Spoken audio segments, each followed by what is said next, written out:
Ivy, I'm sorry, this is not a good time. hindi pa ba malinaw ang sinabi ni Papa sa'yo?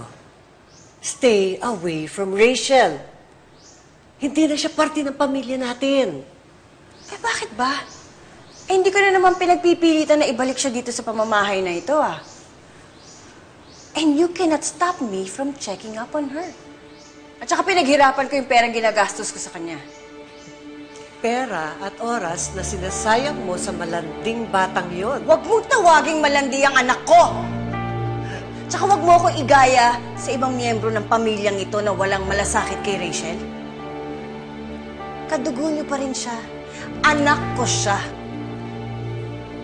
Wala naman makakaalam, ah.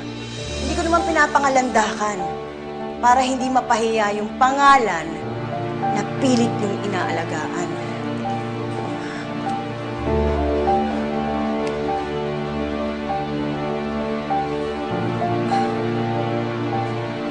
May narinig ka ba?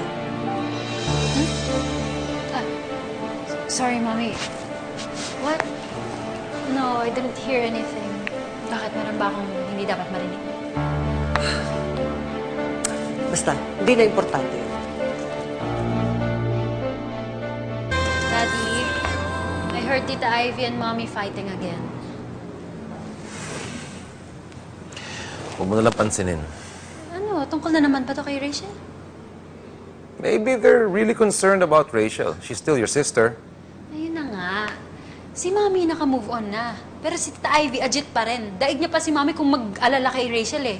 Hindi niya naman anak si Rachel, di ba?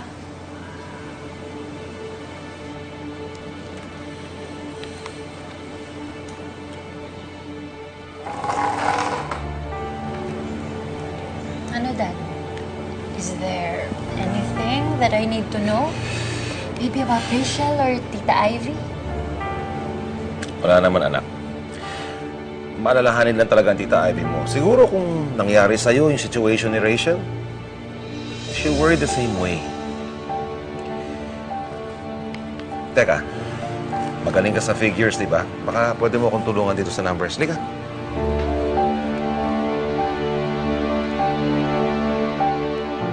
Eh di, ito pala lang si Ma'am Ivy, dumadalaw kay Rachel. Naku, si Madam Cynthia mo, galit na galit. Pero alam mo ba, si Madam Ivy, walang pake. Sumasagot pa nga eh. Ang sabi niya, siya lang daw may pakialam sa pamilyang to. Eh bakit nga ba kasi gano'n na lang yung pag-aalala ni Ma'am Ivy dyan kay Ma'am Rachel? Eh, eto nga. Eh, di ba, akala natin, itong si Rachel, anak ni Sir Charlie sa ibang babae. Oh. O eh, baka mali tayo. Oh, eh ano? Baka,